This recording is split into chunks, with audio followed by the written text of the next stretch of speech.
はい、内山光一のザ・ゴトチャンネル。はい、よはい、よろしくお願いいたします。ろしくお願いします。はい、今日は朝から、モハンマディ氏のお話で、女性の人権についてお話ししましたけども、はい、未来社会のことに、飛んじゃって、いきましたね。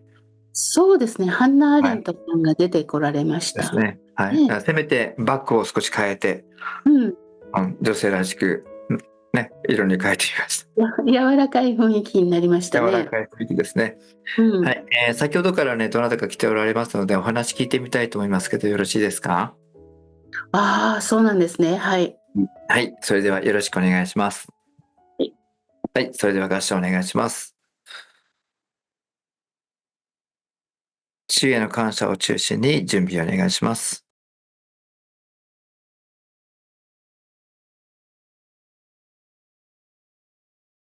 はい、はい、よろしくお願いします。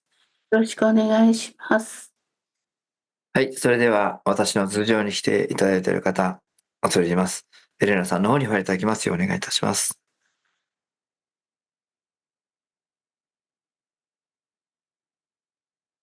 はい、はい、おいでいただきましてありがとうございます。ありがとうございます。恐れ入ります。お名前を教えていただいてよろしいでしょうか？ヘレン・ケラーです。ヘレン・ケラー様をおいでいただきまして誠にありがとうございます。ありがとうございます。はい、今日は朝から女性の人権についてお話してました。ヘレン・ケラー様の方からもお言葉いただければと思います。よろしくお願いいたします。はい、ありがとうございます。私の場合は、その女性だから男性だからということではないんですけれども、そもそも人の生きていく上でのその権利とか義務とか、そういったことについて、うーん、少し関心をに寄せているというところで、出てまいりました。はい、よろしくお願いします。はい。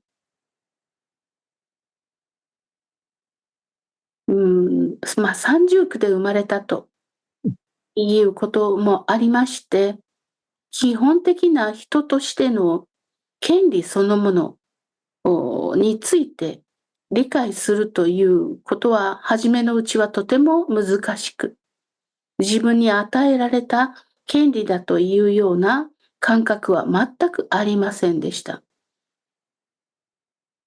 そうして、その時には、うん、生きていくことそのものが毎日が戦いであったということですから、その中で自分が女性であるということすら知らない状態ではありました。しかし、長じるにつれ、だんだんと、うん、女性と男性という存在があるのだということが伝わってまいりました。そうして私の受けた感覚から言うと、うん、女性である、サリバン先生が私の中では非常に大きな存在であり、誰よりも何よりも信頼するべき存在であったということで、そこに男女の差というものはほとんど感じることはありませんでした。人として受け入れてくれている、自分自身を受け入れてくれているかどうか、ここのところに私の思いは集中していました。そうして私を物珍しく思っていぶかしげに見ている人たちも多くいたのは分かっていました。それが男性なのか女性なのか、初めのうちは分かりませんでした。しかしそのうち伝わってくる感覚というものがだんだんと分かってくるようになりました。あるいは嗅覚とか、手の感覚、触覚ですね。触ってみた感覚でもって、その違いというものを感じていました。なので、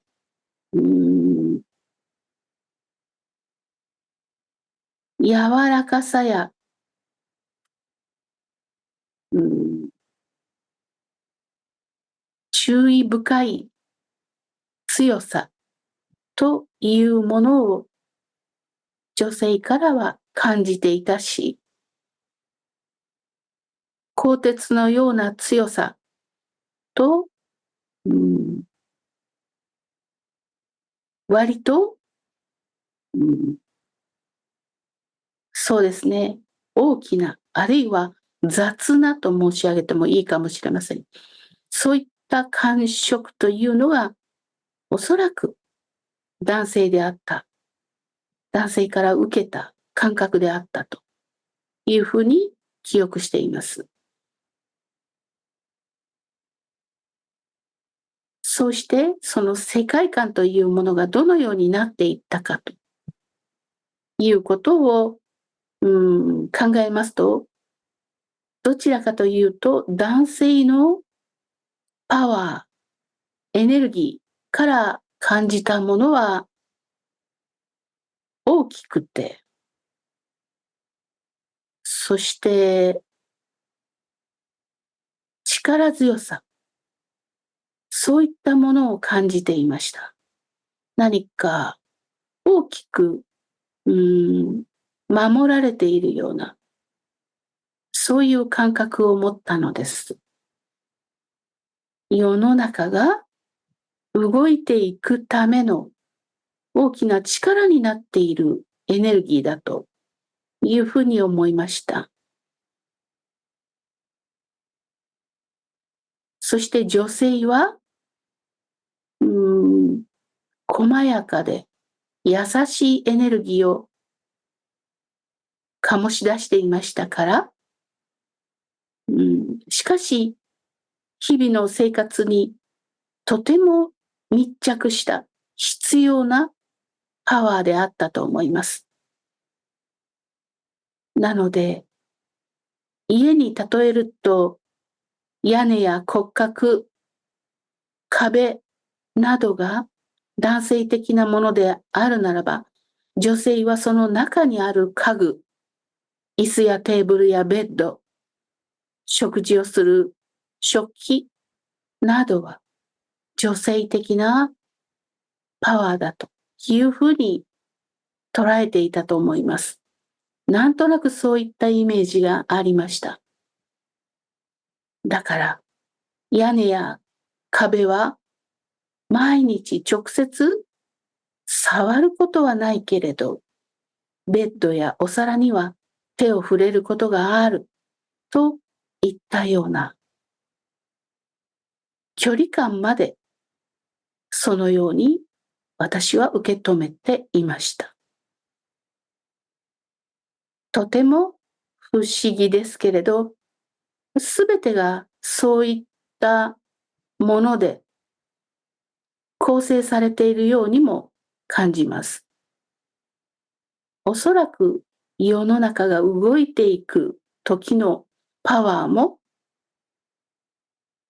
男性的なパワーと女性的なパワーの両方があって、初めて人が人として生きていくための社会ができてくるのではないかというふうに思います。どちらが優勢か、どちらが重要かという問題ではおそらくないのだろうと。多分その目的や用途が違うことになっているのだろうというふうに私は受け止めています。どちらも必要なものであるからです。そういった感覚で私は受け止めていますから、これからの時代が女性が強い時代になるとするならば、屋根や外壁は弱くなる。そう思うと、とても不安になります。やはりそこは、あるべきものはなくてはならないだろうという感覚で受け止めています。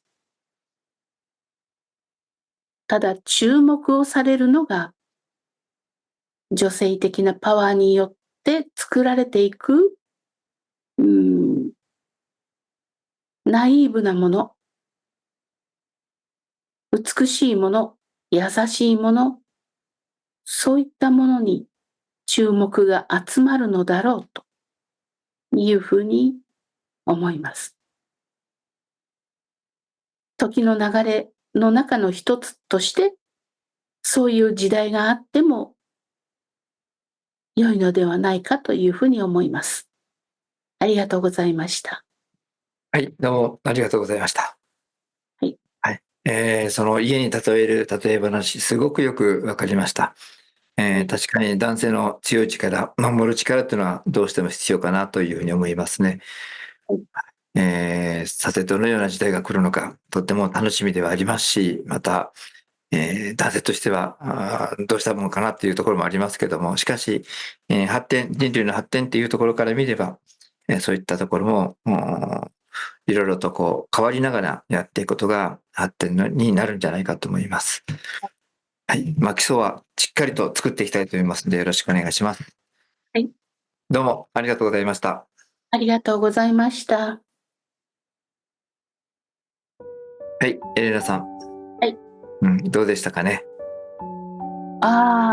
そうですね。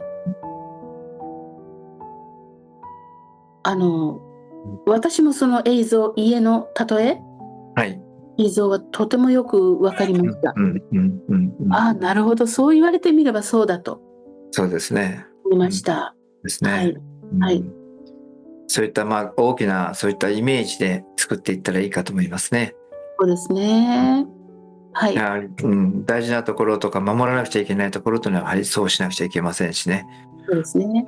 やはり、軍事的なところももちろん出てくると思いますんで、そこはやはり男性の、するところだし、大きくものを作ったり壊したりするのもやはり男性のところかなとは思いますね。そうですね。その中のソフトの部分で、その中のその本当に文化的なところをどちらかと作っていかれるのかな。優しい調和の方向に行くんじゃないかと思いますね。そうですね。はい。しっかりとね、今のこの戦いの時からやはりこの戦いというのはやめて調和の方向に向かっていきたいと思ってます。はい。はい。それでは、じゃあこれで終わります。はい。はい。どうもありがとうございました。ありがとうございました。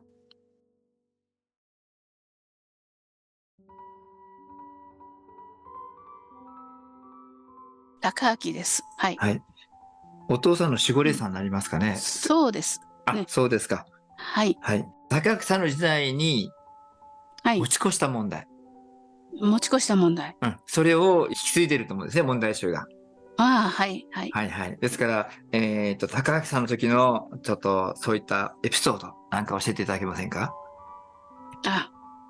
はい。木々の生い茂った、深い山でした。ちょっと無理をして登ったと思うんですね。足を滑らして落ちたんです。落ちました。はい。足の骨を折りました。上がれなくなってしまって、それっきり。そこで亡くなられたんですか？そうでした。多分そうです。私の記憶はもうそこで、途絶えてますね。だから今の痛み、足の痛みはそこの骨の骨折のところですか？多分そうでなかろうかと思いますね。なるほどね。はい。